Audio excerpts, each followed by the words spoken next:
from Florida rise. Rise to nominate Kevin McCarthy for Speaker of the House. The gentleman is recognized.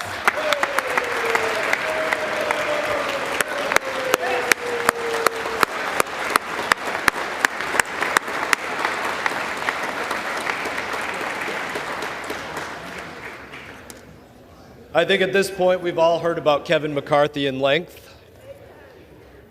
He is my friend, my colleague. I'm very proud to say that.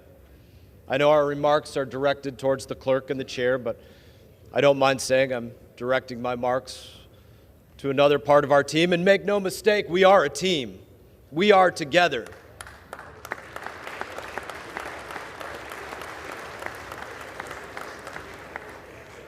I would say this to some of my friends in Texas.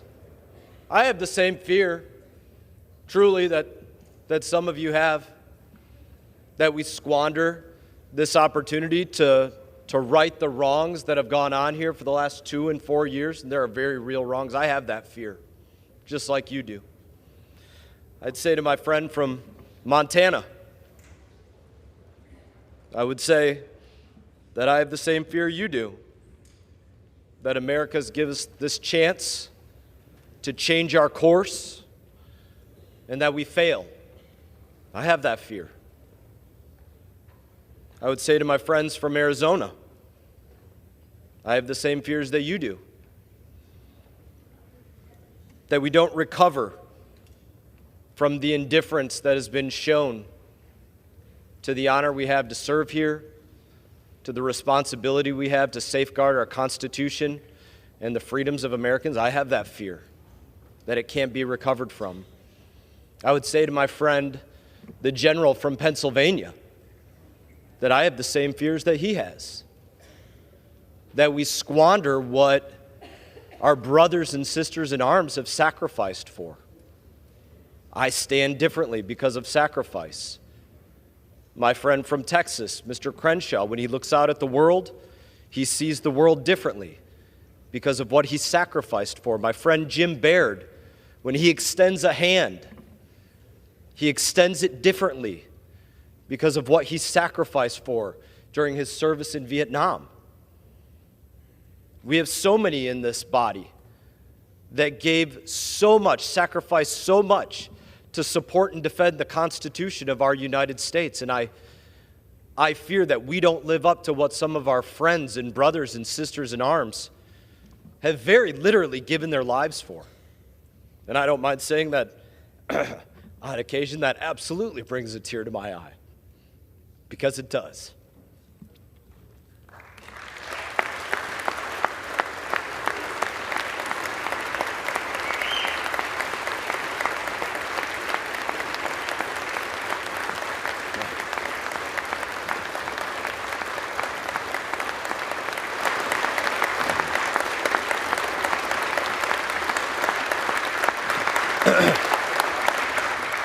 It's not for that. My friend from Texas, my colleague, Mr. Roy, he and I, we've stood on this floor together, arguing on the same team about life and death issues for the United States of America, with so few people in here that you could hear an echo.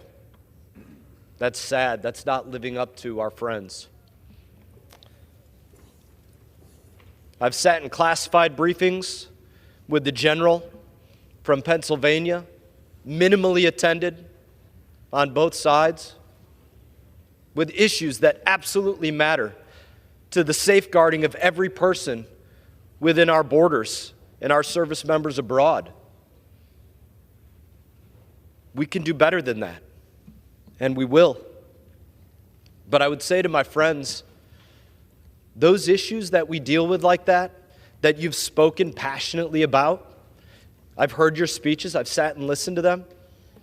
They can't be fixed by our friend Andy, and they can't be fixed by our friend Kevin or our friend Jim or our friend Byron. That comes from inside each and every one of us. To change what we prioritize, to change how we choose to spend our time, given this opportunity, this honor to serve in this place. My friend, Mr. Roy, has been very proud of the number of individuals that are in here, saying that this is how the process should play out, and I totally agree with him on that. But we don't control whether individuals in here are sitting on their cell phones, scrolling through whatever social media, or whether they're actually paying attention to the issues. The speaker can't change that. That's up to the individual. That's something that we have to look at each other and sharpen each other and make each other better.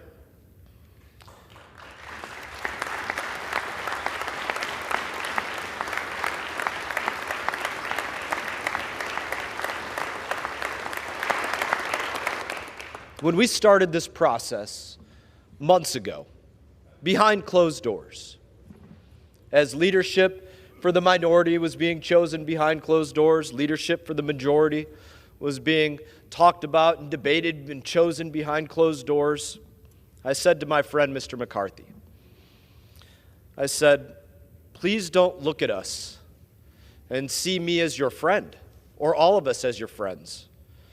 Don't look at us and see us as your colleagues.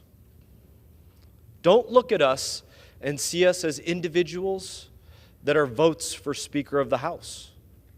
Look at us as individuals that are looking out to our communities, our neighborhoods, our friends, our neighbors, in our country, and telling them that we vouch for you, because that is what we are doing. We are vouching for you, and I couldn't be more proud to stand here today and vouch for you, my friend.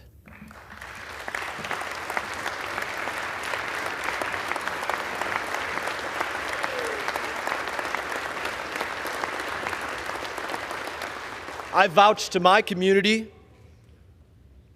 that Kevin will do as he was promised. He will give us the opportunity to write the course. He will give us the opportunity to vote.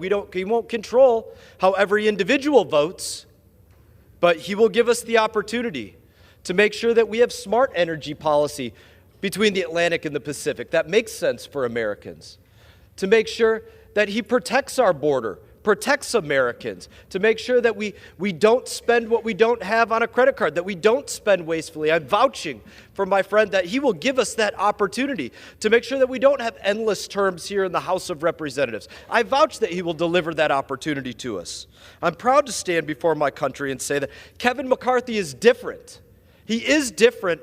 That is why, for those that I was speaking to earlier, the process is where it is today. He's different. He's not Paul Ryan. He's not going to tell you about you'll get a term limits bill and then you won't. He's not Mitch McConnell.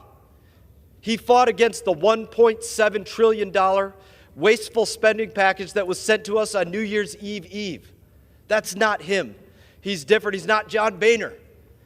He didn't throw you all that disagreed with him out on your cans and say, I don't want to hear from you. I don't want to listen to you. He welcomed everybody in because he's different. And if we give him the chance to be our speaker, we will all be different. He will be different. This Congress will be different, and our country will be different. And I stand before you today and say, at the direction of the Republican Conference, I advance the name of Kevin McCarthy very proudly as the next Speaker of the House.